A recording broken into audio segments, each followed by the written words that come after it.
जादुई गुफा। मोहनपुर नाम के एक गांव में पूनम नाम की एक औरत अपनी बेटी अर्पिता के साथ रहती थी।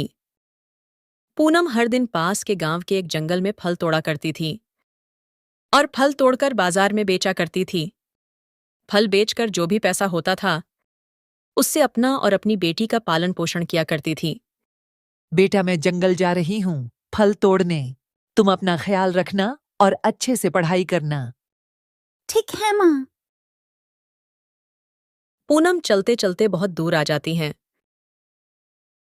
और पूनम अपने आप से बोलती हैं, आज मैं देख रही हूँ मुझे एक भी ताजी ताजी फलें नहीं मिली, और जो भी फल मिले हैं वो सारे फल चिड़ियों ने खाए हैं। ये बोलकर पूनम थोड़ी दूर और जाने का फैसला करती हैं और पूनम चलते चलते बहुत थक जाती हैं। पूनम थक हार कर एक गुफा के पास जाकर बैठ जाती हैं और पूनम बोलती हैं, शाम होने को आई है, अभी तक मुझे एक भी फल नहीं मिला। मेरी छोटी सी बच्ची घर पे अकेली होगी। थोड़ी देर आराम कर लेती हूँ, फिर मैं घर चली जाऊंगी और पता नहीं कल हम लोग क्या खाएंगे। और तभी उस गुफा से आवाज आती है, तुम्हें पता नहीं है क्या? शाम को इस जंगल में आना मना है। चली जाओ यहां से, नहीं तो तुम अपने जान से हाथ धो बैठोगी। आवाज सुनकर पूनम डर जाती हैं और पूनम बोलती हैं, कौन हो तुम और तुम कहाँ से बोल रहे हो? मैं इस जंगल का मालिक हूं और ये गुफा मेरा है। मैं इस जंगल में हर रोज फल तोड़ने आती हूँ। मेरी बेटी के अलावा कोई नहीं है। मेरे पति के देहांत के बाद मैं ही अकेले अपनी बेटी का पालन पोषण करती हूँ। मैं जंगल से फल तोड़कर बाजार में बेचती हूँ और इसी से अपना गुजारा करती हूँ। पूनम की बातें सुनकर उस गुफा से आवाज आती है, तुम्हारे साथ तो सच में बहुत बुरा हुआ। मैं तुम्हारी मदद करना चाहता हूं। जादुई गुफा पूनम को एक पत्थर देता है और जादुई गुफा पूनम से बोलता है, सुनो, ये एक जादुई पत्थर है। इस पत्थर को तुम एक टोकरी में डाल देना, और जैसे ही तुम इस पत्थर को टोकरी में डालोगी तो वो टोकरी ताजी ताजी फलों से भर जाएगी। आपका बहुत बहुत धन्यवाद, आपने मेरी बहुत मदद की। इतना बोलकर पूनम अपने घर आ जाती हैं। माँ, आज आने में इतनी देर क्यों हो गई? और आज फलों की टोकरी खाली क्यों है? और आपके हाथ में ये पत्थर क्यों है? पूनम अर्पिता को सारी बातें बताती हैं और वो पत्थर को एक खाली टोकरी में डाल देती हैं।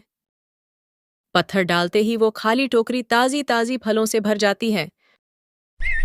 अगली सुबह पूनम वो टोकरी लेकर बाजार में बेचने चली जाती हैं। देखते देखते पूनम की सारी फलें बिक जाती हैं। पूनम खुशी खुशी अपने घर आ जाती हैं और पूनम अर्पिता से बोलती हैं, अर्पिता, बेटा कहाँ हो तुम? मैं यहाँ हूँ माँ। आज आप इतनी जल्दी आ गई। हाँ बेटा, आज मैं जल्दी आ गई क्योंकि हमारी सारी फलें आज बहुत जल्दी बिक गई। तुम ये सब छोड़ो और ये देखो, मैं तुम्हारे लिए तुम्हारी मनपसंद रबड़ी और जलेबी लाई हूँ। तुम जल्दी से इसे खा लो। तब तक मैं हाथ मुंह धोकर हमारे लिए खाना बना लेती हूँ। फिर हम दोनों साथ बैठकर खाना खाएंगे। ठीक है माँ। और इसी तरह कई दिन बीत जाते हैं। धीरे धीरे पूनम अपना गरीबी दूर कर लेती हैं। फिर एक दिन माँ, हमारा नया घर कितना बड़ा और सुंदर है ना? हम दोनों यहाँ बहुत खुशी से रहेंगे। हाँ बेटा, हम दोनों यहाँ खुशी से रहेंगे।